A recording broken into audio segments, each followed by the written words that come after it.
नमस्कार। ये आकाशवाणी चंडीगढ़ है। अब आप लतिका से प्रादेशिक समाचार सुनिए। पहले इस बुलेटिन के मुख्य समाचार। प्रधानमंत्री नरेंद्र मोदी ने कहा है कि सरकार देश भर के किसानों के हित में प्रत्येक संकल्प पूरा करने के लिए प्रतिबद्ध है। अखिल भारतीय किसान समन्वय समिति के अध्यक्ष भूपेंद्र सिंह मान ने केंद्र सरकार द्वारा गन्ने के उचित एवं लाभकारी मूल्य में 8% की वृद्धि करते हुए 340 रुपये प्रति क्विंटल किए जाने का स्वागत किया। हरियाणा के स्वास्थ्य मंत्री अनिल विज ने कहा है कि पीजीआई रोहतक में आयुष्मान भारत प्रधानमंत्री जन आरोग्य योजना के तहत उपचाराधीन मरीज की मृत्यु के बाद दवा खरीद मामले में दोषियों को बख्शा नहीं जाएगा। हरियाणा के उप मुख्यमंत्री दुष्यंत चौटाला ने कहा कि समालखा में अंडरपास का निर्माण मई तक पूरा हो जाएगा। और हरियाणा के गृह मंत्री अनिल विज ने कहा कि सिरसा जिले के गांव चौटाला की पुलिस चौकी को पुलिस थाना बनाया जाएगा। अब समाचार विस्तार से। प्रधानमंत्री नरेंद्र मोदी ने कहा है कि सरकार देश भर के किसानों के हित में प्रत्येक संकल्प पूरा करने के लिए प्रतिबद्ध है।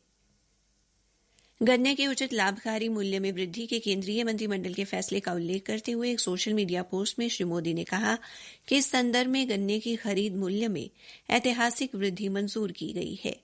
उन्होंने कहा कि इस कदम से देश के करोड़ों गन्ना उत्पादक किसानों को फायदा होगा। श्री मोदी की ये टिप्पणी देश में सभी फसलों के न्यूनतम समर्थन मूल्य की मांग में किसानों के विरोध प्रदर्शन के बीच आई है। प्रधानमंत्री नरेंद्र मोदी की अध्यक्षता में कल नई दिल्ली में आर्थिक मामलों से संबंधित मंत्रिमंडलीय समिति की गन्ने का उचित एवं लाभकारी मूल्य 10.25% की रिकवरी दर पर 340 रुपये प्रति क्विंटल तय करने की मंजूरी दी गई। यह पिछले मूल्य से 8% अधिक है। संशोधित मूल्य इस वर्ष 1 अक्टूबर से लागू होगा। अखिल भारतीय किसान समन्वय समिति के अध्यक्ष एवं भारतीय किसान यूनियन मान के राष्ट्रीय अध्यक्ष भूपेंद्र सिंह मान और गुरदासपुर से यूनियन के अध्यक्ष एवं बटाला सहकारी चीनी मिल के पूर्वाध्यक्ष सुखविंदर सिंह शेरपुर ने आज एक संयुक्त बयान में केंद्र सरकार द्वारा गन्ने के उचित व लाभकारी मूल्य 8% वृद्धि करते हुए 340 रुपये प्रति क्विंटल किए जाने की प्रशंसा की है। उल्लेखनीय है कि कल प्रधानमंत्री नरेंद्र मोदी की अध्यक्षता में आर्थिक मामलों पर मंत्रिमंडलीय समिति की बैठक में 2024-25 के अक्टूबर से सितंबर तक के सीजन के लिए गन्ने का मूल्य 315 रुपये से बढ़ाकर 340 रुपये प्रति क्विंटल किए जाने के प्रस्ताव को मंजूरी दी गई। उन्होंने कहा कि यह वृद्धि गत वर्ष की गई वृद्धि से काफी ज्यादा है। सरकार के इस फैसले का स्वागत करते हुए श्री मान ने कहा कि इससे गन्ने के उत्पादन एवं धान से हटकर अन्य फसलों की बिजाई को प्रोत्साहन मिलेगा। उन्होंने राज्य सरकारों से भी अपील की कि वे भी केंद्र सरकार के फैसले का अनुसरण करते हुए राज्य परामर्श मूल्यों में वृद्धि करें। उन्होंने कहा कि पंजाब को केंद्र सरकार के इस फैसले के बाद गन्ने का भाव अब 416 रुपये प्रति क्विंटल देना चाहिए।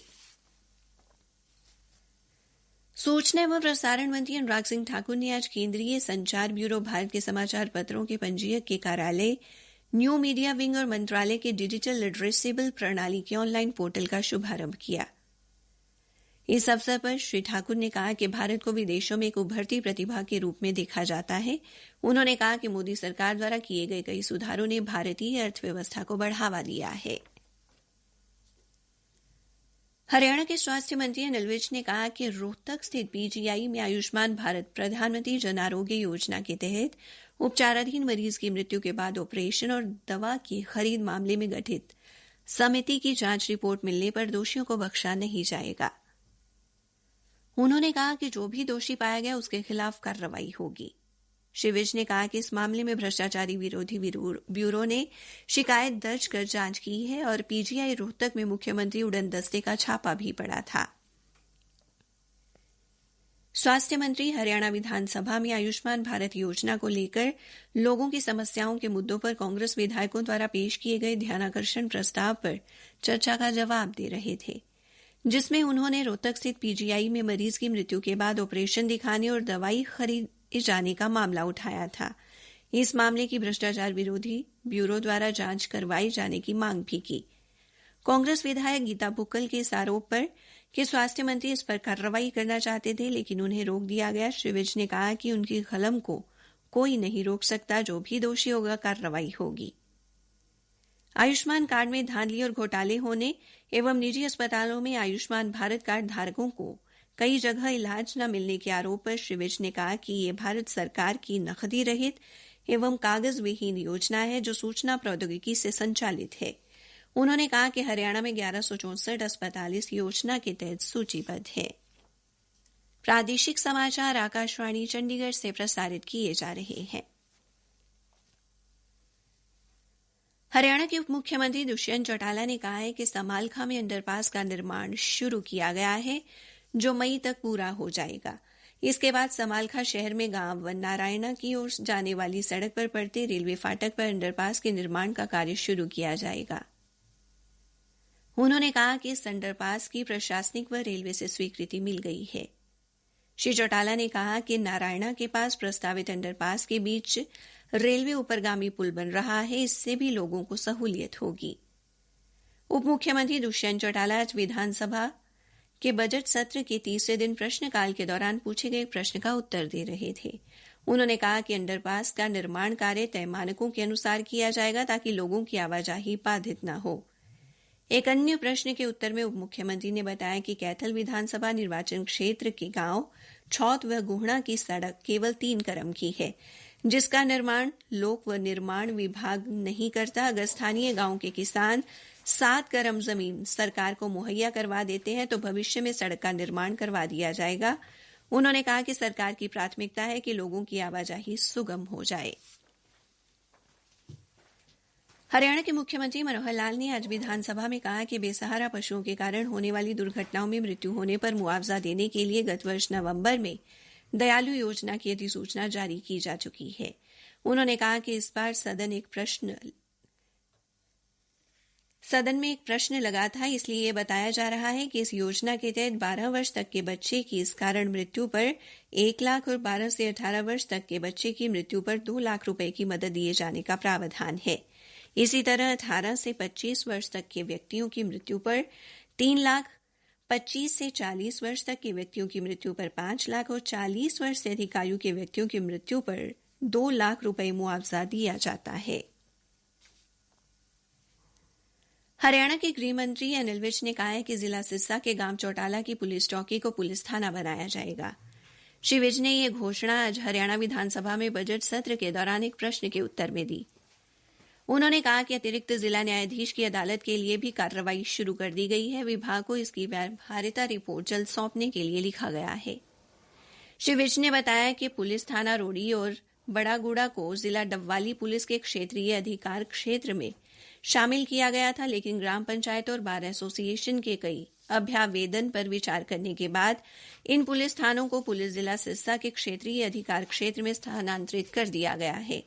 श्री विज ने बताया कि कालांवाली में उपमंडल न्यायालय स्थापित करने की व्यावहार्यता रिपोर्ट सिरसा के उपायुक्त से मांगी गई थी, लेकिन रिपोर्ट अभी नहीं मिली है। इस संबंध में कोई अन्य प्रस्ताव विचाराधीन नहीं है। हरियाणा के उप मुख्यमंत्री दुष्यंत चौटाला ने कहा है कि खैरड़ी मोड़ से रोहतक फाटक तक 4 मार्गीय सड़क का निर्माण वन विभाग की अनुमति मिलने के बाद शुरू करवा दिया जाएगा।